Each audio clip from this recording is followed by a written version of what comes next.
දැන්ද ගන්නෙ?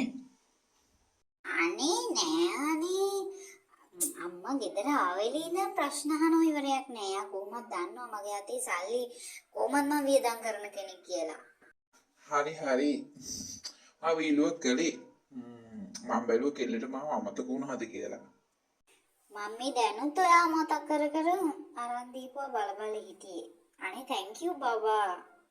මොනවද මේ අපි දෙන්නේ shopping කරලා ගත්තේ අවුරුද්දට? මට හිතට හරි මදි. මට නම් අද මාරම සතුටුයි. ඔයා මට ඕන හැමදේම අරන් දුන්නා. වැඩිපුරත් අරන් දුන්නා. කොච්චර දේවල් අපි ගත්තද අනියද? බැන්දට පස්සේ ඌට වැඩිය මම ඔයාට අරන් දෙනවා. දැන් ඉතින් ගෙදරින් සැක කරනවනේ.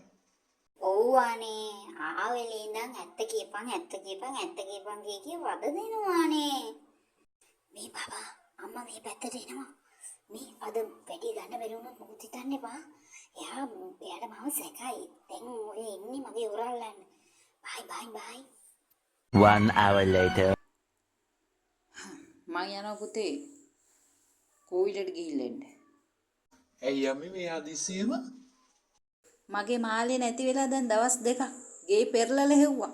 මේක කවුරු හරි අරන් තියනවා. හොරා කාලා තියනවා. උඹට මොකද? උඹ රස්තිය අදු ගහපන්. හම්බ වෙයි යන්නේ. කලබල වෙන්නේ නැතුව තව ටිකක් හොයමු. ඕක ඔයා කොහෙද දාන්න ඇතියනේ? එහි මෙහි දාන්න ඒක ගෙදර දැලි රෙද්දනේ. අනේ මේ මං යනවා යන්න. හරි. දැන් මොකටද මේ හදිස්සියම කෝවිල යන්නේ? පොල් ගහන්න. මගේ මාළේ ගත්තේ උන්ගේ අම්මලා තාත්තලා අප්පලා මුළු පරම්පරාවටම දරුවන්ටත් එක පොල් ගහන්න බං. අනේ අම්මේ එහෙම කරන්න එපා අම්මේ. පොල් කොච්චර ගණන්ද? ඔන්න බොරුවට දේවාල ගානේ කෝවිල් ගානේ යන්න නැතුව මෙන්න මේ ඉන්න බොරු වියදම්. උඹට මොකද එකපාර උනේ? උඹයි ඔච්චර බය වෙලා ඉන්නේ?